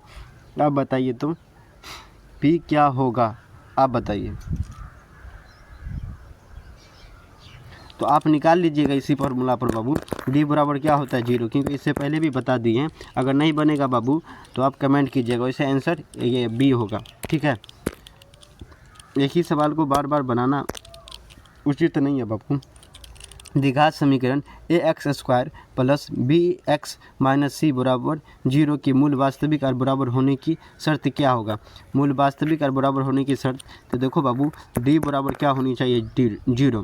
तो अगर ऐसा नहीं है ऑप्शन में तो अब इसका डी का फॉर्मूला देख लो बाबू, बी स्क्वायर माइनस में 4ac होता है बाबू, बराबर में क्या हो जाएगा 0। अगर ऐसा है तो देख लो ये रहा। ठीक है, अब आगे चलते हैं। देखो बाबू 19 का प्रश्न, यदि क्या कह रहा है 19 में, यदि A square plus B X plus C बराबर 0 की के होगा बाबू, यहाँ पर के मूल समान है हो तो निम्नलिखित में से कौन सत्य है? निम्नलिखित में से कौन सत्य है? मूल समान है, तो मूल समान कब होगा बाबू? यानी कि बी स्क्वायर माइनस 4ac अब बराबर होगा 0। ठीक है ना, अभी तो देखें बाबू, तो मूल समान होगा। देखो ऐसा नहीं है तो ये भी नहीं है, तो ये भी नहीं है। तो अब इसको क्या कर लिया ये लोग, थोड़ा सा चालाकी दिखाया है एग्जामिनर, ये माइनस को उधर लेकर चले जाओगे तो प्लस बन जाएगा ना, यानी कि सी। तो ये ऑप्शन नंबर ये जो है बी जो है इसको सही हो जाएगा, क्योंकि ये माइनस वाले को उधर लेके चले गए तो माइनस क्या बन जाता है? प्लस। आगे चलते हैं बाबू, ऑप्शन नंबर बी देखो बाबू, सॉरी क्वेश्चन नंबर 20 देखिए बाबू, द्विघात समीकरण एक्स स्क्वायर प्लस में 2x माइनस 3 बराबर 0 के मूल के योग का मान होगा। मूल के योग का मान क्या होता है? तो मूल तो अल्फ़ा प्लस बीटा होता है बाबू योगफल, तो माइनस बी बट्टे में क्या हो जाता है? ए। अब सुनो बाबू, बी कितना है यहाँ पे? तो 2, तो माइनस 2 हो जाएगा, अब बट्टे में ए तो 1 हो जाएगा। कुल मिला के जो आपका आंसर आएगा बाबू वो -2 होगा आंसर। ठीक है, तो -2 ये रहा आपका ऑप्शन नंबर ए। चलिए देखिए, एपी किसे कहते हैं? मान लीजिए कि अगर एपी की हम बात करते हैं कि एपी क्या होता है, तो एपी अगर समान अंक घटता रहे या बढ़ता रहे वैसे श्रृंखला को हम क्या कहेंगे? एपी कहेंगे। जैसे कि देखो 1, ये 2, इस तरीके से एपी को हम सजाते हैं, अंतिम में एन हो जाएगा। ठीक है, अब देखिए मान लीजिए अगर एपी हमसे पूछ देगा तो ये इस प्रकार से पूछेगा, जैसे 3, 5, 7 ये एपी है या नहीं, तो हम चेक करेंगे। तो चेक करने का तरीका क्या है? इस दोनों को आपस में घटाएंगे, पहले 5 लिखेंगे यानी दूसरा पद, उसके बाद पहला पद। अगर डी दोनों समान रहेगा तो एपी होगा। जैसे कि यहाँ पर देखो सार्वअंतर निकालेंगे। अगर ए एन अगर हमको निकालना होता है तो ए एन के लिए फार्मूला लिखते हैं, ए एन बराबर में ए प्लस में एन इंटू 1 माइनस में इंटू डी। ठीक है, अगर मान लीजिए यहाँ पर अगर हम बात करते हैं, ये देखिए एस एन की बात करते हैं, ठीक है ना, क्या बोलते हैं? एस एन की अगर हम बात करते हैं तो एस एन बराबर क्या होता है, या हम इसको इस तरीके से समझाते हैं, एक मिनट समझिएगा सही से। अगर कहीं पर 10a लिखा होता है तो इसको हम ऐसे लिखते हैं 1 प्लस में a प्लस 9d। ठीक है, इस तरीके से लिखते हैं, याद रखिएगा। दूसरी बात, अगर एस एन की हम बात करते हैं, यानी कि जो पद दिया रहेगा उसका योगफल का अगर निकालना चाहते हैं तो उसके लिए ये फॉर्मूला का प्रयोग करते हैं। एस एन बराबर n/2 इंटू में 2a प्लस n-1 इंटू में d। ठीक है, इसको याद रखिएगा।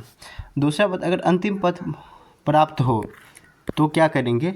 उसके लिए हम एक मिनट, उसके लिए फार्मूला का जो हम प्रयोग करेंगे सो देखिएगा, अंतिम पद से nवां पद, यानी कि पीछे से हमको आगे पूछेगा तो क्या करेंगे? तो यहाँ पर जो a है तो इसके लिए ये फार्मूला हम लगाएंगे कि अंतिम पद से nवां पद अगर ज्ञात करना हो तो n-1 इंटू में क्या होता है डी। याद रखिएगा यहाँ पर जो ए है, ए हमारा अंतिम पद का काम करेगा। ठीक है, आगे चलते हैं। चलिए आगे यहीं पर हम समझा देते हैं एक बात। ये हो गया। अगर कहीं पर अंतिम पद यानी ए एन को हम एल बी कहते हैं, तो कहीं पर हमको अंतिम पद प्राप्त हो, तब अगर पदों का योगफल हमको ज्ञात करना हो तो एस एन बराबर क्या होता है, एन बट्टे में 2 इंटू में ए प्लस में एल। याद रखिएगा इसको। ठीक है, अब आगे हम ऑब्जेक्टिव प्रश्न की ओर चलते हैं।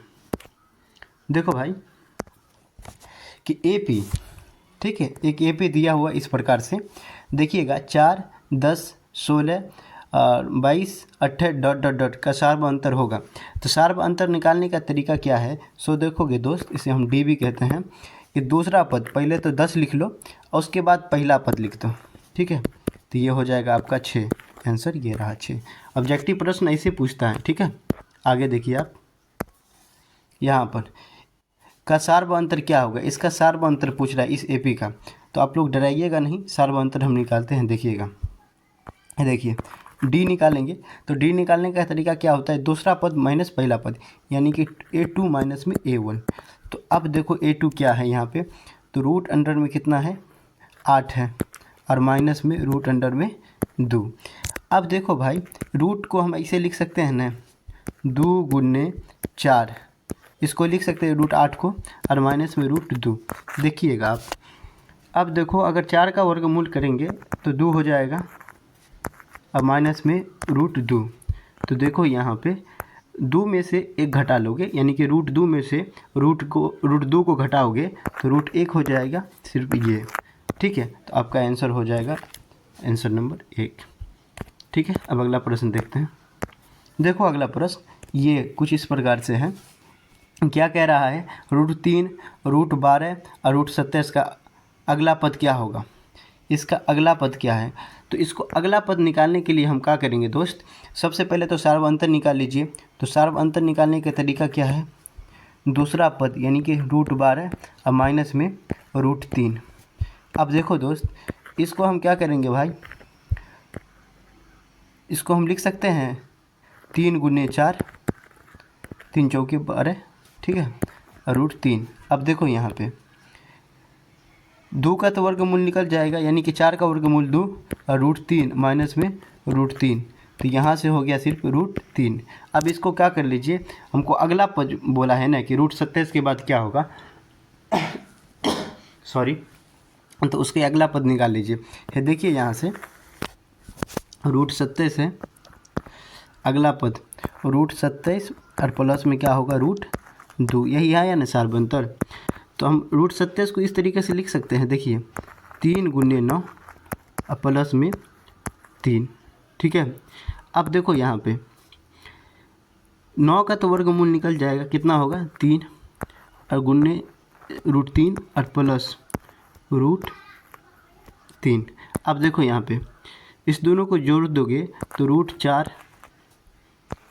अब यहाँ पर देखो आंसर ऐसा आया है, नहीं आया है तो इसको क्या कर लिए, रूट के अंदर कर लीजिए। अब सुनते रहिएगा, रूट का अगर अंदर कीजिएगा इसको, गुने में 16 हो जाएगा ना, 16 का वर्गमूल 4 होता है, तो 16 3 48, तो रूट 48 हो जाएगा आपका आंसर है। तो मिला लीजिए, ये रहा रूट 48। ठीक है, अब अगला प्रश्न को देख लेते हैं।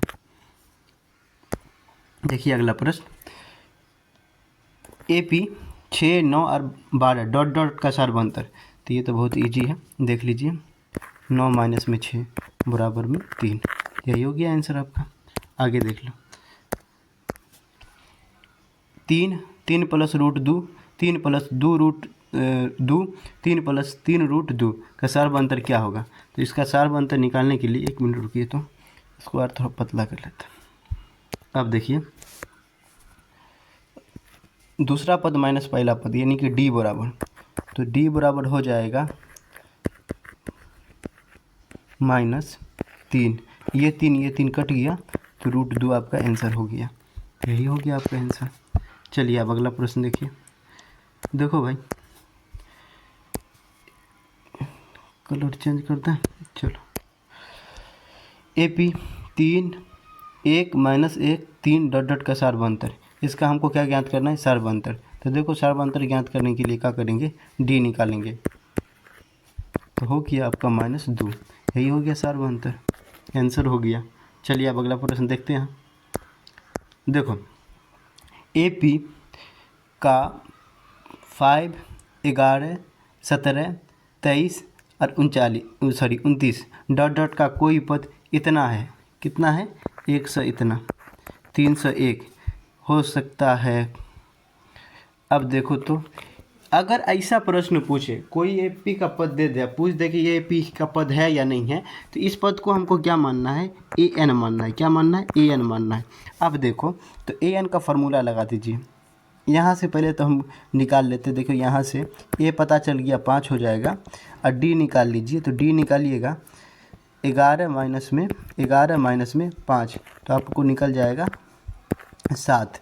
अब देखो यहाँ पर AN वाला फार्मूला लगा लो, तो AN बराबर क्या होता है, A प्लस N माइनस में 1 और इंटू में D। अब AN के जगह पे क्या लिखोगे, 301 बराबर A कितना है 5 प्लस में N नहीं पता 1 और D कितना दिया हुआ है यहाँ पे 7 दिया हुआ है। इसको घटा लीजिए, इसको घटाइएगा तो देखो 296 हो जाएगा, ठीक ना, बराबर में N माइनस में 1 इंटू में 7।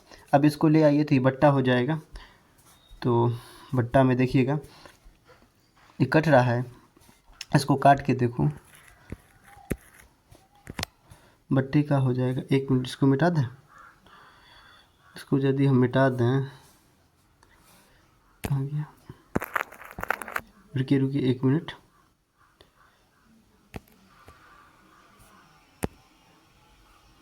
एक मिनट,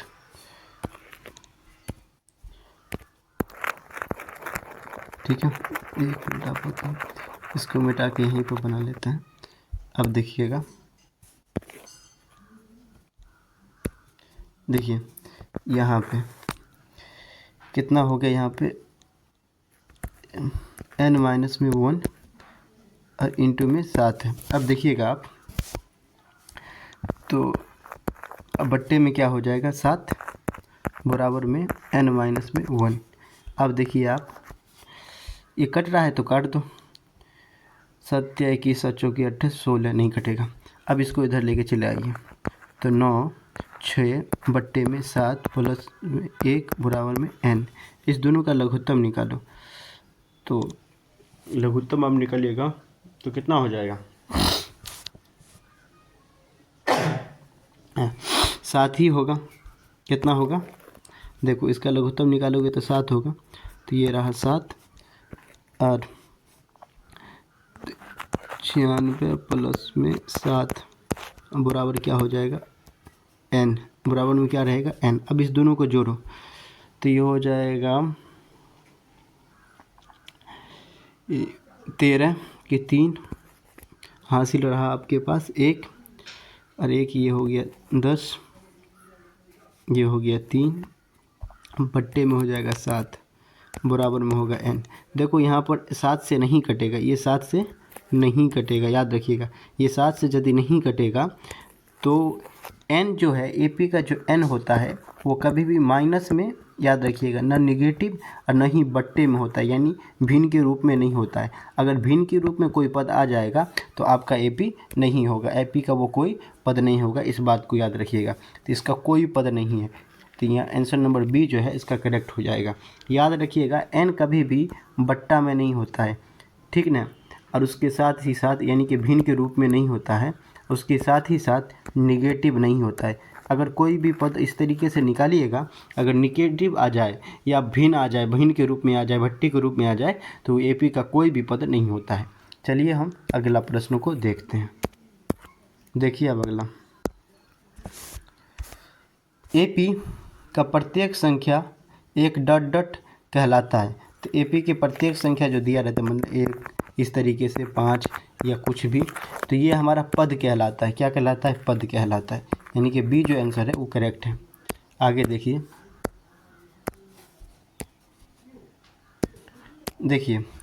दो अंकों वाली कितनी संख्या 3 से विभाजित है? दो अंकों वाली कितनी संख्या 3 से विभाजित है? देखिए तो 2 अंक कितना होगा, तो 99 ही होता है ना। देखिए 2 अंक का पहला संख्या तो 2 अंक का, तो 2 अंक कहाँ से शुरू होता है? 10 से ना। और 10 और 99 के बीच में ही हमको देखना है कि कितनी संख्या है जो 3 से विभाजित है। सबसे पहले तो यहाँ पर AP निकाल लो। तो पहला संख्या जो होगा वो पहला 11 नहीं कटेगा 3 से, 12 तो कट जाएगा ना, तो 12 कट गया और 15 कट गया, डॉट डॉट डॉट अंतिम वाला 99 वाला जो है वो कट जाएगा 3 से, 3 तिया 9 और 3 तिया 9। अब यहाँ से AP बन गया।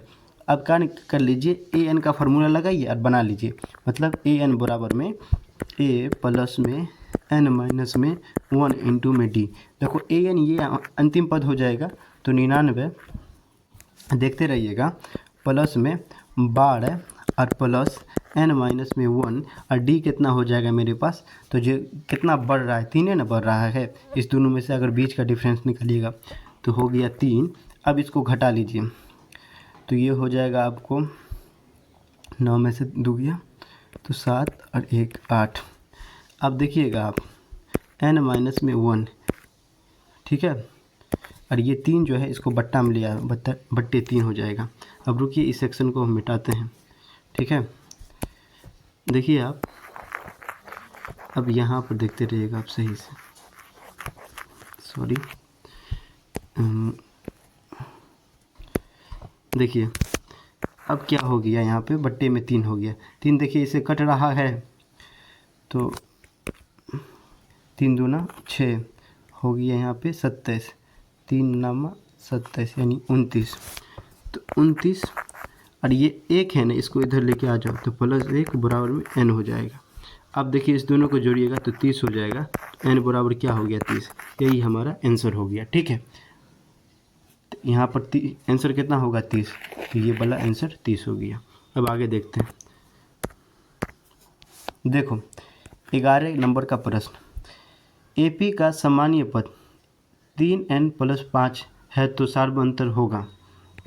सार्व अंतर हमको बोला है निकालने के लिए। देखो यहाँ से सार्व अंतर कैसे निकालेंगे, आराम से देखिएगा, बनेगा, आपको देखते रहिएगा आप सार्व अंतर हम कैसे निकालते हैं। देखो यहाँ से 3 और प्लस में N प्लस 5 है ना, तो यहाँ से देखो सार्व अंतर हम निकालेंगे कैसे बाबू। तो N के जगह पर कुछ भी रख सकते हैं, कोई भी नंबर रख सकते हैं।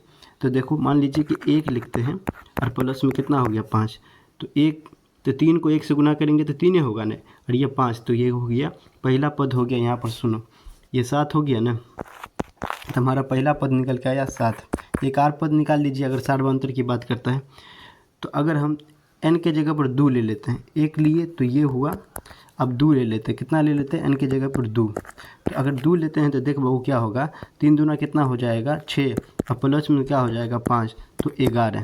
तो यहाँ पर 2 को संख्या को गया है 11 हो गया है।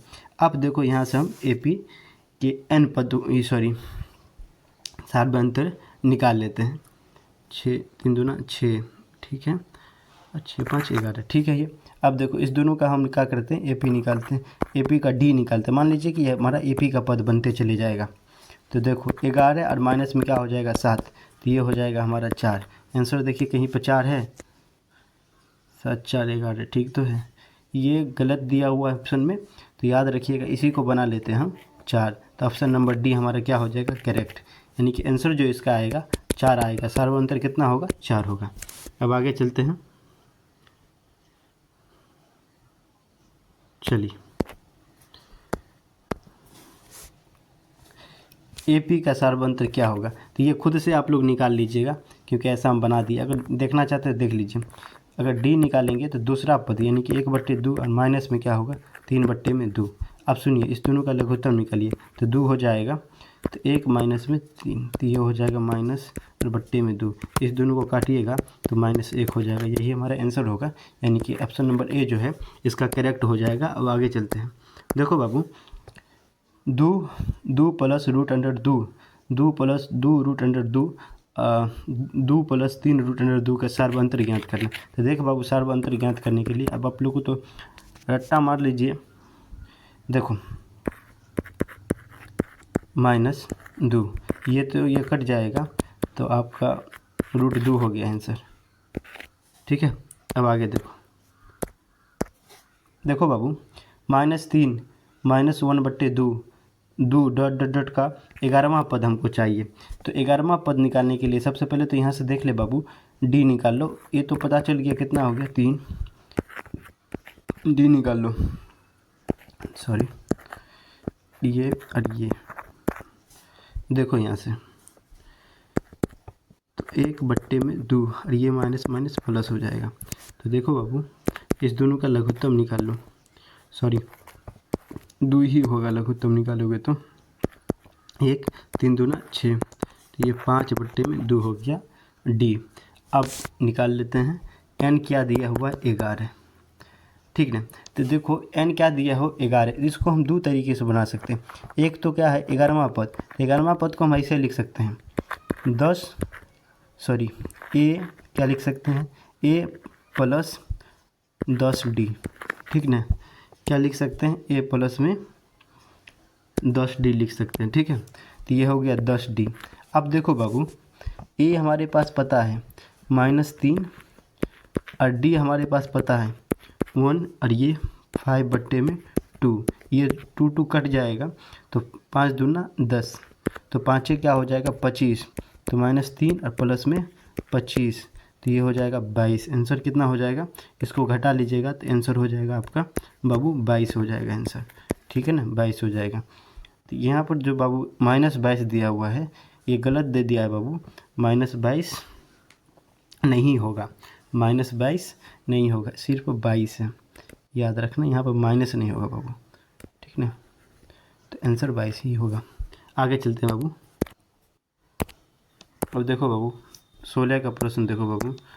तो 16 के प्रश्न क्या कह रहा है, समानांतर श्रेणी 10 11 3 डॉट डॉट का 30वां पद, कितना पद, 30वां पद। तो एक देखो, एक तो पहले तो यहाँ सर्व अंतर निकालो, यानी कि डी निकालने का तरीका 10 हो जाएगा। अब देखो यहाँ से घटा लोगे तो -3। अब देखो कितना पद बोल रहा है, 30वां पद ने, ए 30 पूछ रहा है, तो इसको हम ऐसे लिख सकते हैं, ए प्लस में 29 डी, ठीक है। अब देखो यहाँ पर ए कितना दिया हुआ है, तो ए आपको दिया है बाबू 10 और प्लस 29 और गुने डी कितना दिया हुआ है, तो डी देख लीजिएगा आप, डी यहाँ से अभी निकाल के आए माइनस। अब देखो 29 या 97 हो जाता है, ठीक है, 87, इसको घटा लीजिएगा तो 77, तो आंसर हो गया 77 बाबू। आगे देखते हैं बाबू, समानांतर श्रेणी, ये तो अभी तो देखें बाबू, समानांतर श्रेणी -3 -1/2 2 का 11वां पद क्या होगा, 11वां पद हमको पूछ रहा है। तो देखो बाबू, यहाँ से सार्व अंतर निकाल लो, क्या कर लो, सार्व अंतर निकाल लो। तो डी बराबर क्या हो जाएगा बाबू, -1 में माइनस फिर -3। अब उस दोनों को जोड़ो, इसका लघुत्तम निकालो। तो -1 और इस, तो माइनस माइनस ये मिलके बना लेगा प्लस, और 3 दूना क्या हो जाएगा 6, तो 5/2 हो गया। अब देखो क्या पद बोल रहा है, 11वां पद, ए बराबर देखो -3 हो जाएगा ना, तो 11वां पद मतलब ए 11 बराबर हम क्या लिख सकते हैं, हम ए प्लस में 10d।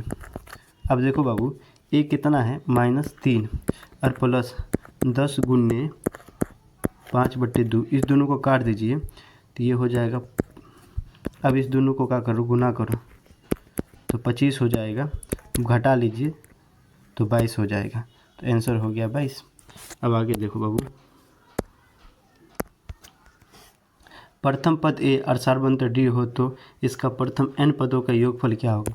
तो प्रथम n पदों का योगफल, ये तो फार्मूले पूछ दिया बाबू, n/2, इससे पहले हम बता दिए थे, 2a + n-1 इंटू डी, और ये यही होता है Sn बराबर, क्या होता है Sn बराबर, ठीक है।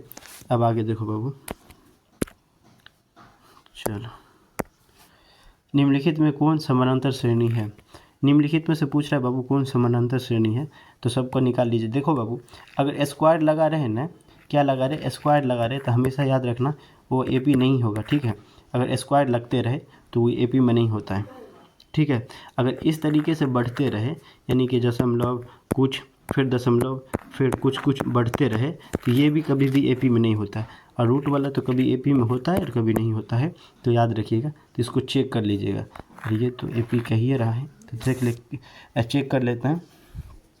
तो ये दोनों कभी भी दिया रहे तो इस दोनों को चेक नहीं करना। बच गया दूगो ना, तो दूगो को चेक कर लो। 9 9 दूना 18, यहाँ तो नहीं गड़बड़ा जाएगा, इसको चेक कर लो। तो डी निकालना है, डी निकाल लो। माइनस, ये माइनस और ये वाला माइनस मिलकर प्लस बना लिया, तो हो गया 4। एक बार डी निकाल लो, तो माइनस और फिर माइनस और 6, तो हो गया 4। मतलब कि डी दोनों जगह पर समान है, तो यही हो जाएगा हमारा सी आंसर। चलिए, तो ये ऑब्जेक्टिव यहीं पर ख़त्म हो गया। अब बताइए